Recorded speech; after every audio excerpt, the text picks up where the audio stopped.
Hello everyone, welcome to Advanced Knowledge Systems and a warm welcome to AKS IAS Academy, which is one of the premier institutions in India, and it offers examination coaching for UPSC CSE, State Public Service Commission, SSC Combined Graduate Level and CLAT examinations.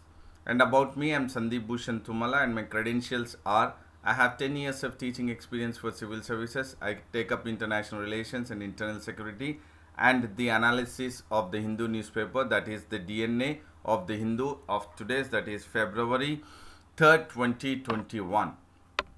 And throughout my session, I would be emphasizing on the keywords and the key phrases from the newspaper, wherein we will identify the factual, analytical and conceptual questions which will be useful for UPSC prelims perspective.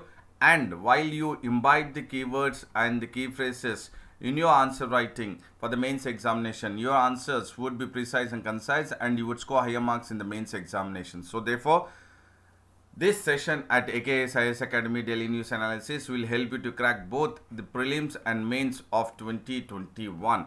And before we get into the DNA of the newspaper, we will be focusing on the quote of the day, and the quote of the day says that a negative mind will never give you positive life. So what is important is remove the negative and then feed in with the positive thinking, and the positive mind will certainly give you positive life.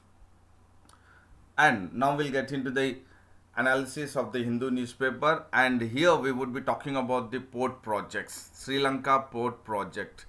And we have looked at this information or the news last week, that when Sri Lanka has decided that it will reject or it has rejected the project, that is the project in regards to the port projects which India and Japan together had the tripartite agreement to jointly develop the East Container Terminal, and this was ejected or it was refused by Sri Lanka. And now the news which we have is that Sri Lanka has said that it will develop the West Container Terminal at the Colombo port along with India and Japan. So this is the news which is the one which there is definitely a changes which is taking place in regards to the Sri Lanka's foreign policy, and it says that it will develop the WCT, that is West Container Terminal at the Colombo port, and that will be developed along with India and Japan. And this is the decision which has come when the Rajapaksa government has rejected or it has moved away or it has shifted the 2009 tripartite agreement between Sri Lanka, India and Japan. So this was the tripartite agreement in regards to jointly developing the East Container Terminal. Please do understand, East Container Terminal, citing, and it has cited the reasons that there is resistance to foreign involvement. There is resistance to foreign involvement in China, and that is why the Rajapaksa government has gone ahead with moving away the project of the 2019 tripartite agreement. And please do understand, in the 2019 tripartite agreement which the Rajapaksa government has rejected or it has moved away from the agreement, is citing the resistance of foreign involvement in the ECT. Please do understand, in the ECT, that is East Container Terminal. But now today's news talks about Sri Lanka is now ready to go ahead with developing the West Container Terminal. This is the information or analysis what we need to focus in regards to the port development, jointly developing the port in Sri Lanka, especially the Colombo port.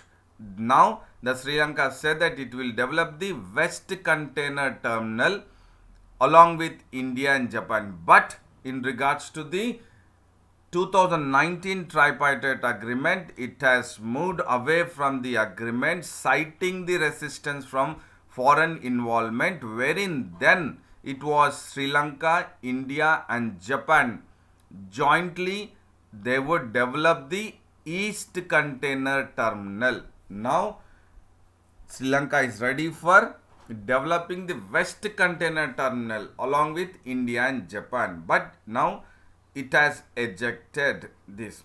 And the deal has been signed. That is, the East Container Terminal deal has been signed between India, Sri Lanka and Japan by the former Maithripala Sirisena and Ranil Wickremesinghe government, and they have signed, that government has signed, but when the Rajapaksa government has come, they have moved away or they have drifted away from the 2019 tripartite agreement to jointly develop the East Container Terminal. But then now Sri Lanka is ready to partner with India and Japan for developing the West Container Terminal. Please do understand there are two terminals which are now for the development, and now Sri Lanka is ready with India and Japan to develop West Container Terminal, and the Rajapaksa government has decided to move away or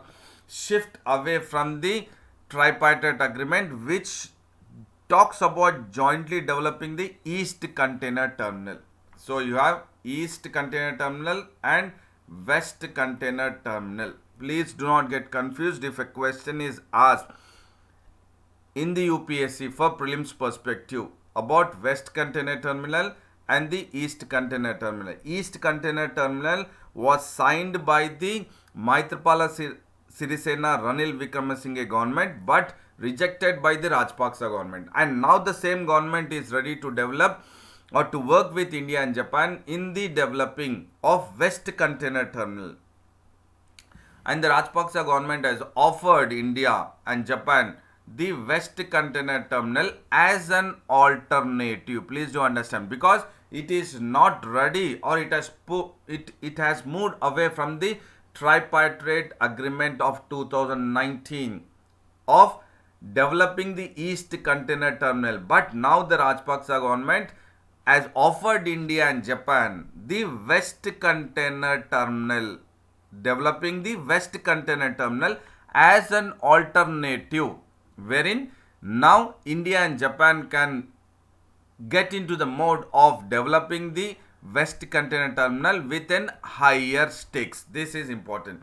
And Colombo's alternative offer to India and Japan in developing the West Container Terminal comes at a time why the Rajapaksa government, when it has rejected or it has moved away from the tripartite agreement of developing the East Container Terminal, but ready to offer India and Japan the development of West Container Terminal, is because this is very crucial analytical information, because now the Sri Lanka is seeking support. It is in the need of support at the United Nations Human Rights Council session, wherein there is a resolution on Sri Lanka's rights record, and that Sri Lanka's rights record will be put to vote in the United Nations Human Rights Council, and thereby to garner the support, that is Sri Lanka to garner the support of India and Japan in the United Nations Human Rights Council to seek the support on the resolution of Sri Lanka's rights record, which will be put to vote. Now the Rajapaksa government has come forward to offer India and Japan the alternative offer to develop the West Container Terminal.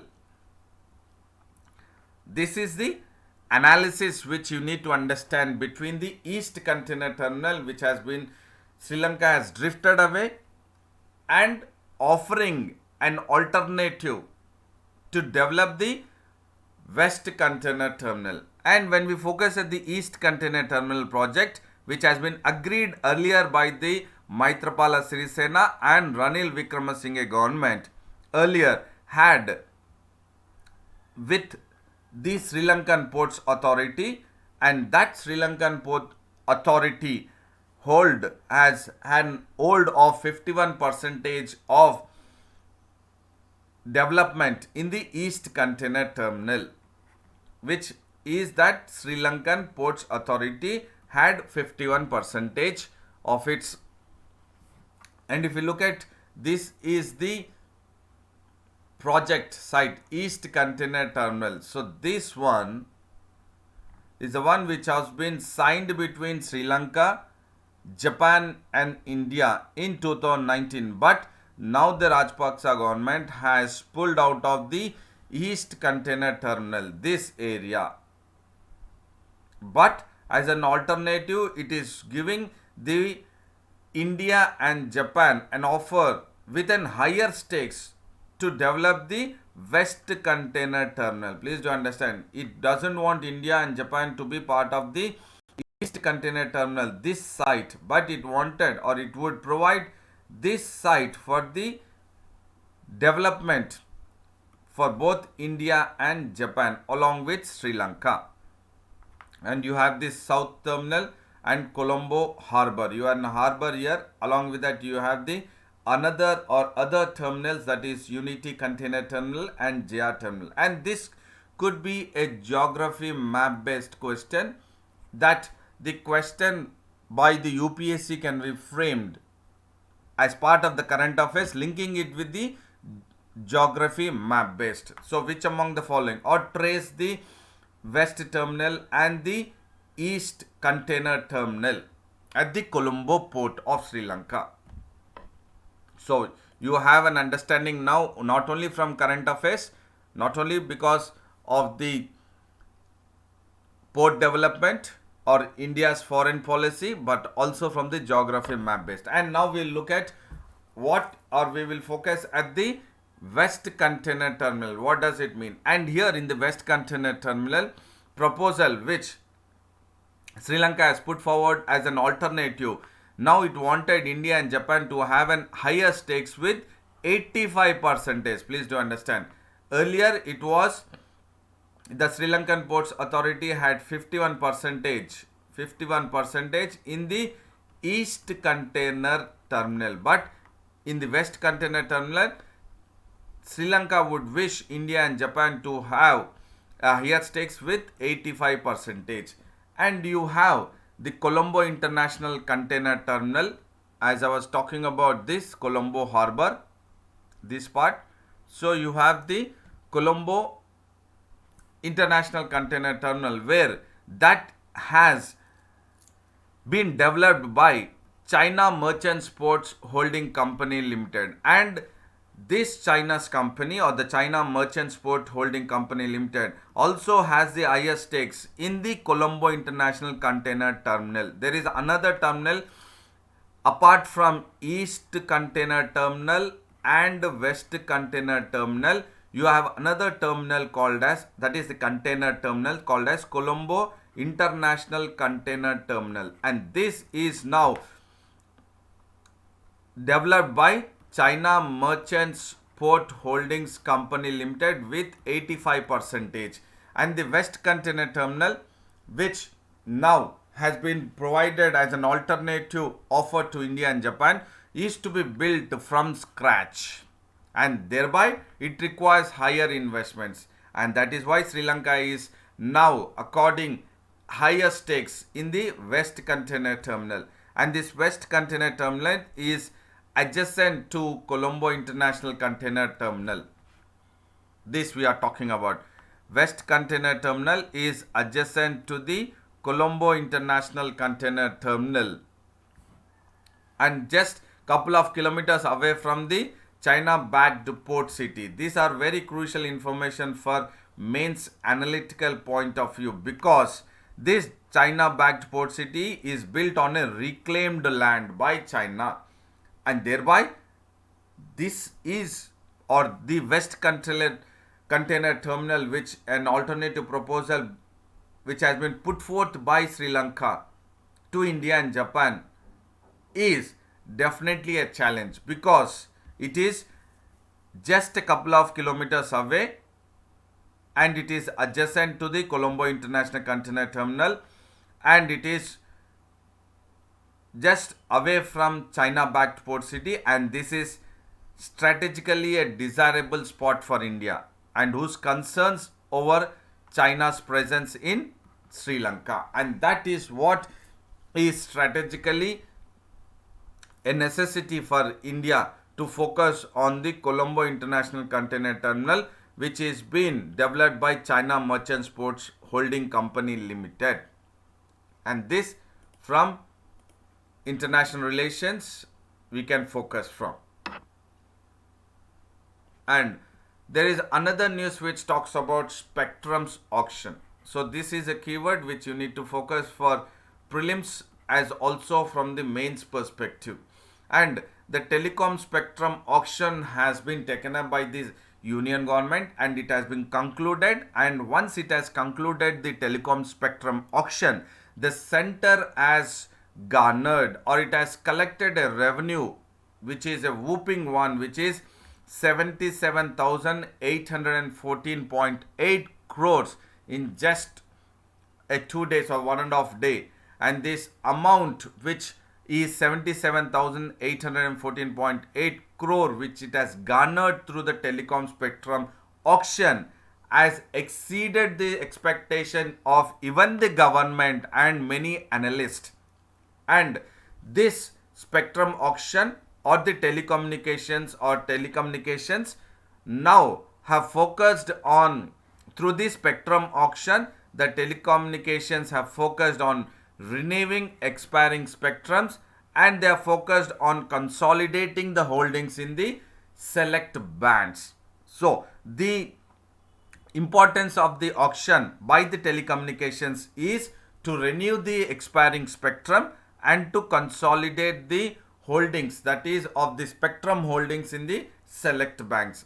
And if you look at the 700 megahertz and 2500 megahertz bandwidth, there were no bids which the government has received in the premium 700 megahertz and 2500 megahertz. And this 700 megahertz band has also been remained unsold during the 2016 spectrum auction. Why? Because of the high prices by the government of India. So what is that we need to understand is that the amount which has been a whooping amount which the government or the center has garnered through the telecom spectrum auction is 77,814.8 crore, and the focus of the telecommunication through the telecom spectrum auction is renewing the expiring spectrum and consolidating the holdings. Not only that, the premium 700 megahertz and 2000 megahertz,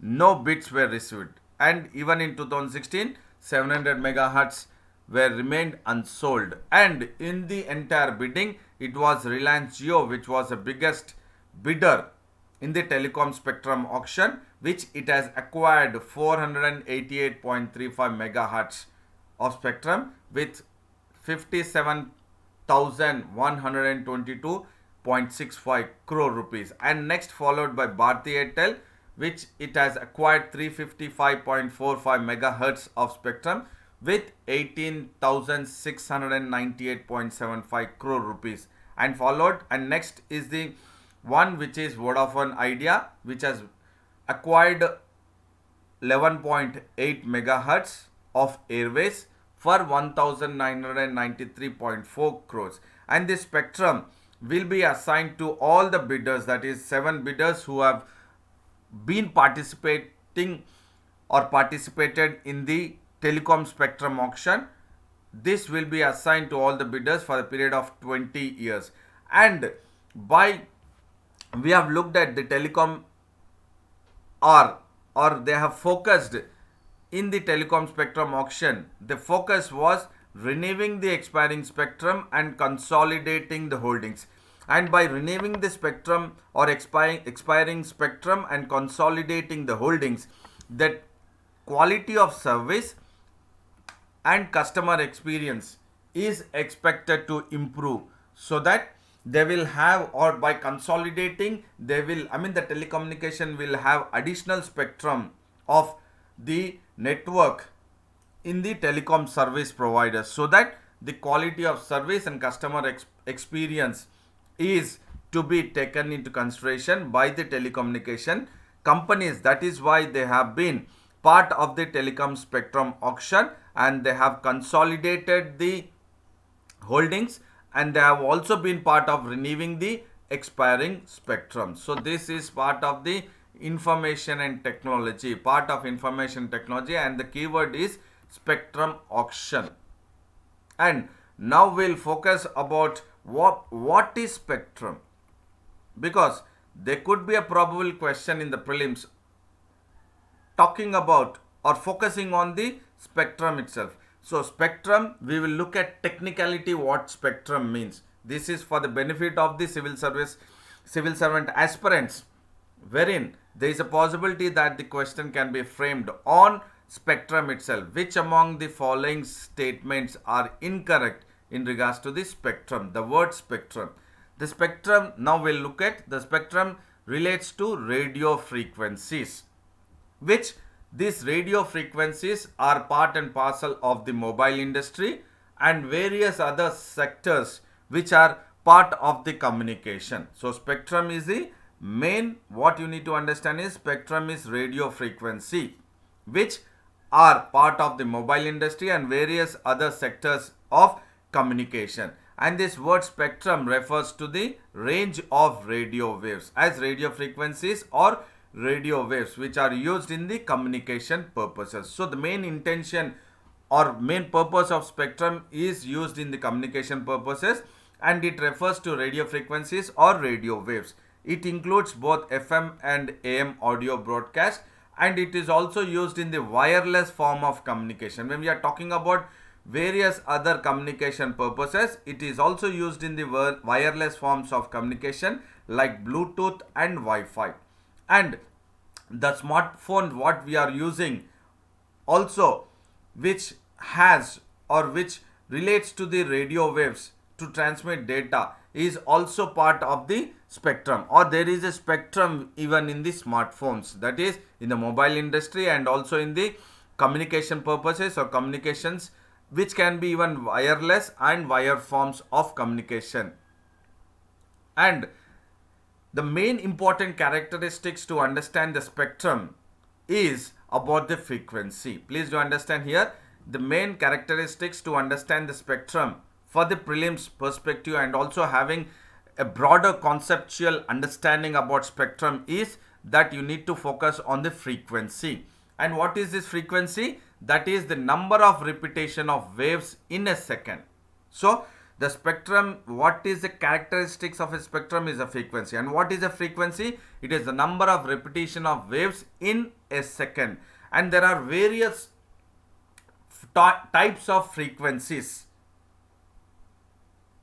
in the spectrum, and the topmost frequency or the topmost wave is the low frequency. Please do understand, when there is a question in the prelims which is asked on the frequency, if it is not asked on the spectrum directly, there is a possibility that there could be a question framed on the word or a term called as frequency. Frequency is, or they can be like, which among the following statements are incorrect in regards to the word frequency?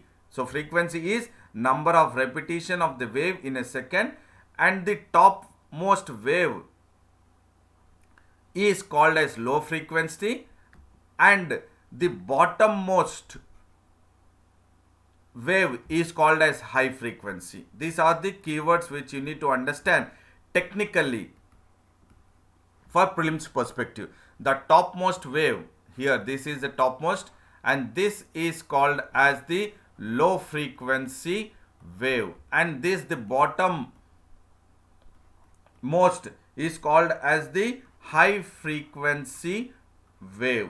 This one, this is the top, this is the bottom. And if you look at the high frequency wave, which is at the bottom in the spectrum, and this high frequency wave, it repeats 10 times, and when you compare it with the low frequency, it is 3 times. It repeats the wave repeats 3 times in a second, and the high frequency repeats 10 times in a second. So this is the difference, technicality between the spectrum frequency and the different types of frequency, low frequency and high frequency.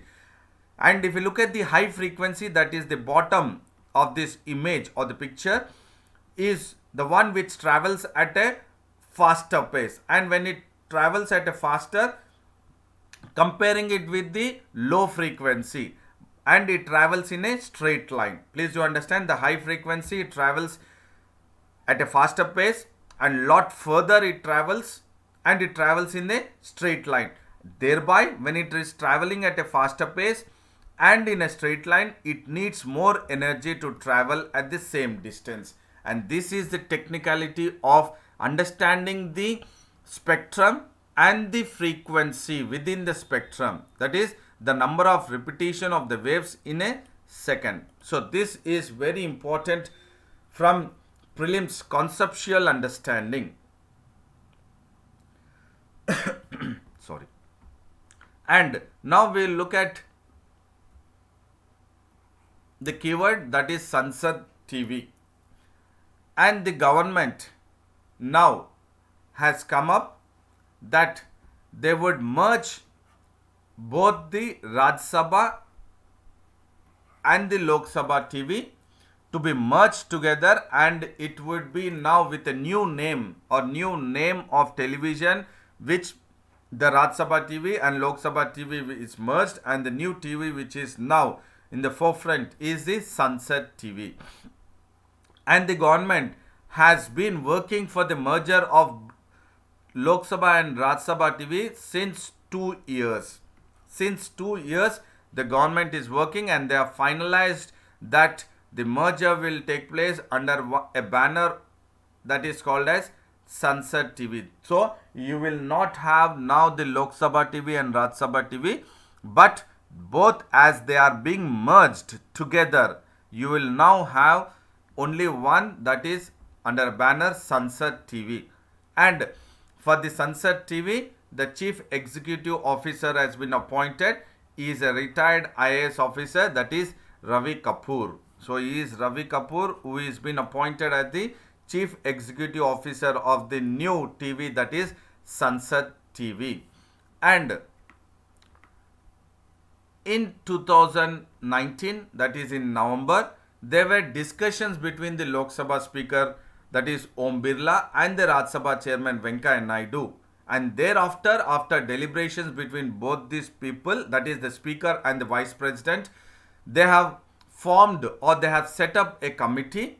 This is again crucial for prelims as mains examination.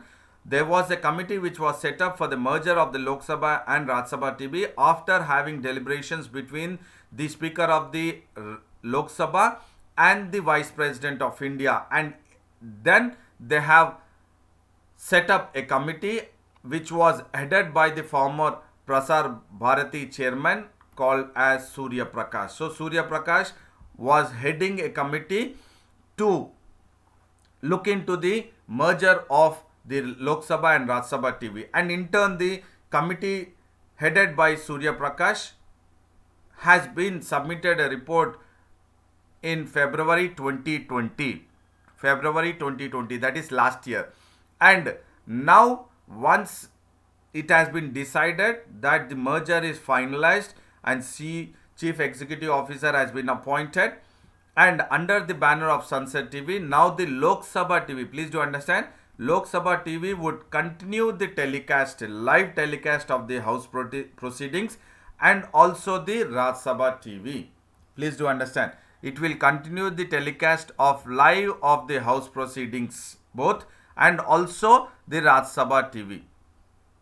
And the Lok Sabha TV platform would telecast programs in Hindi, while the Rajya Sabha TV will telecast in English. Please do understand, there could be a possibility of the question, and which among the following statements, and one of the statements could be this in regards to the Sansad TV. The Lok Sabha TV platform, not TV, it is a platform, and those programs will be telecasted in Hindi, while the Rajya Sabha TV platform, which the programs will be telecasted, it would be in English language. So here we have seen the Lok Sabha TV and Rajya Sabha TV, both now will be merged into a new television, that is Sansad TV, and the government was working for it from last 2 years, and the committee was set up under the chairmanship of Surya Prakash and submitted the report on February 2020.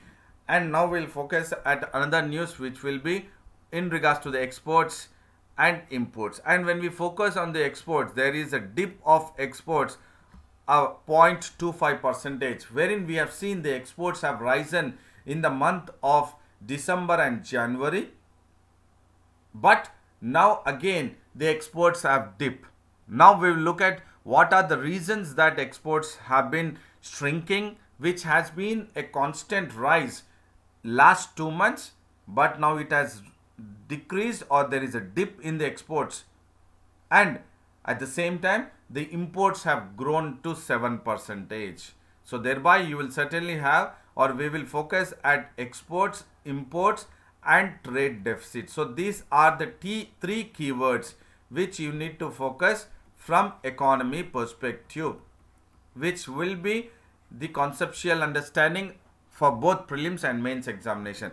And there is a data which has been released by the Commerce and Industry Ministry, and it talks about the exports have dipped to 0.25% in February, but wherein if you look at the December 2020 and January 2021, for these 2 months there was increase or rise in exports, India's exports, but in the month of February 2021 the exports have dipped to 0.25%, amounting to 27.6 billion US dollars.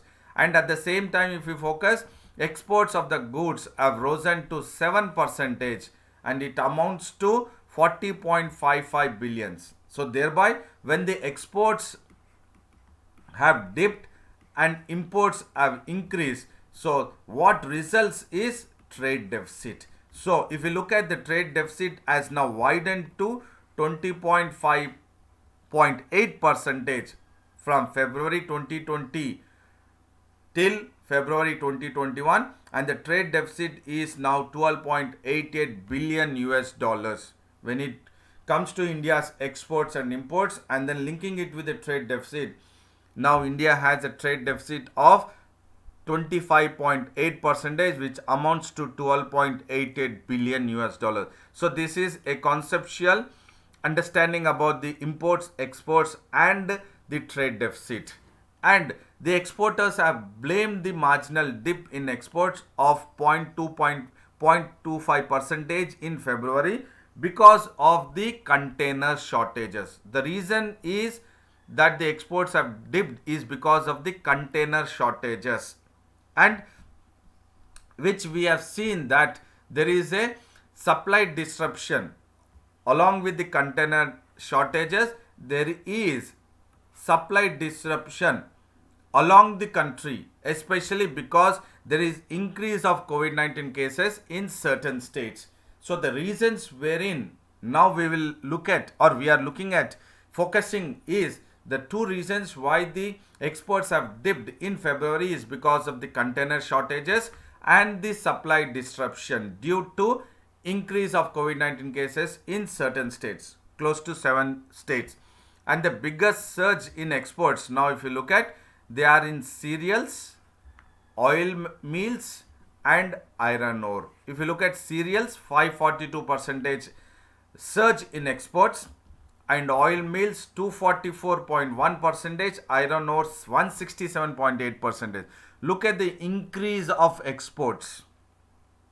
But if you look at the product exports which have fell, here we have looked at surge, increase, but here which have fallen down is petroleum products of 27.5%, and leather, it has reduced to 21.6%. When you compare that again with gems and jewelries, the other one product which has been decreased or dipped in exports is gems and jewelry with 11.2%, and the other is ready-made textile garments which has decreased or contracted to 8.5%. That means the exports which have surged, increased is cereals, oil mills and iron ore, and which has fell or which has dipped is petroleum, leather, gems and jewelry along with ready-made textile garments. And these are the reasons why exports have fell and imports have gained, and then there is a gap in the trade deficit. And I hope this session was informative, knowledgeable, both from mains and prelims perspective of UPSC. Therefore, I would say a big thank you to all, good luck to you all, and then do maintain consistency, stick to your schedule and take care of your physical health and mental health. And do not forget to like the video, share the video and subscribe the AKS IAS Academy English Medium YouTube channel, and also have access to the website and Telegram link of AKS IAS Academy. And then I will again come up with the daily news analysis at AKS IAS Academy tomorrow. So till then, thank you and then goodbye.